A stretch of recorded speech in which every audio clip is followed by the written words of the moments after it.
गोंदिया से सटे फुलचुर गांव में श्रावण सोमवार के पावन अवसर पर शिवधाम मंदिर की ओर से भव्य कावड़ यात्रा का आयोजन किया गया। इस मौके पर भक्तों ने पांगोली नदी से जल भरकर शिवधाम मंदिर पहुंचकर भगवान शिव का जलाभिषेक किया। हर साल की तरह इस साल भी फुलचुर गांव के शिवधाम मंदिर की ओर से श्रावण सोमवार पर भव्य कावड़ यात्रा का आयोजन किया गया। बीते 5 वर्षों से लगातार यह परंपरा निभाई जा रही है, जिससे गाँव के सैकड़ों श्रद्धालु बड़ी संख्या में भाग लेते हैं। इस यात्रा की खास बात ये रही कि इसमें महिलाओं की भागीदारी भी बड़े पैमाने पर देखने को मिली। कला पथकों के माध्यम से जगह जगह शिव तांडव की प्रस्तुति ने भक्तों को मंत्रमुग्ध कर दिया। वहीं डीजे की धुनों पर थिरकते शिव भक्तों ने माहौल को पूरी तरह भक्ति में बना दिया। पांगोली नदी से जल भरकर कांवरिया शिव धाम मंदिर पहुँचे और एक एक करके शिवलिंग पर जल चढ़ाकर पूजा अर्चना की। इसके बाद मंदिर समिति की ओर से भगवान शिव की महापूजा संपन्न कराई गयी। फुलचुर गाँव का शिवधाम मंदिर कुछ इस तरह आस्था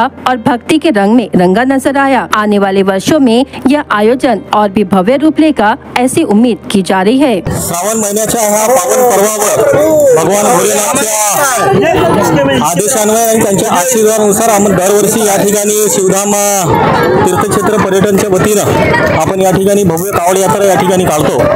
आणि आज सुद्धा श्रावण महिन्याच्या पावन पर्वावर सगळ्या गावातील महिला बंधू भगिनी आणि सगळे आमचे बालगोपाल यांच्या माध्यमातून आज या ठिकाणी भव्य कावड यात्रा करण्यात आलेली आहे। आणि पांगोली नदीवरून भगवान भोलेनाथसाठी एक जल घेऊन सगळे आमचे भक्तजन आणि भोलेचे भक्त आहेत, सगळ्या माता भगिनी आहेत, त्या आपल्या कावडमध्ये पाणी घेऊन आणि याचं अभिषेक शिवधाममध्ये होईल।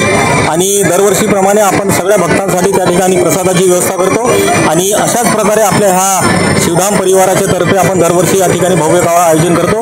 मी भगवान भोलेनाथच्या चरणी एवढीच प्रार्थना करतो की आमच्या गावाला चांगलं सुख समृद्धी लाभो आणि आमच्या सगळ्या गावकऱ्या बंधूंचं आरोग्य आणि सुख संपदा त्यांची चांगली असो, हीच भोलेनाथच्या चरणी मी प्रार्थना करतो।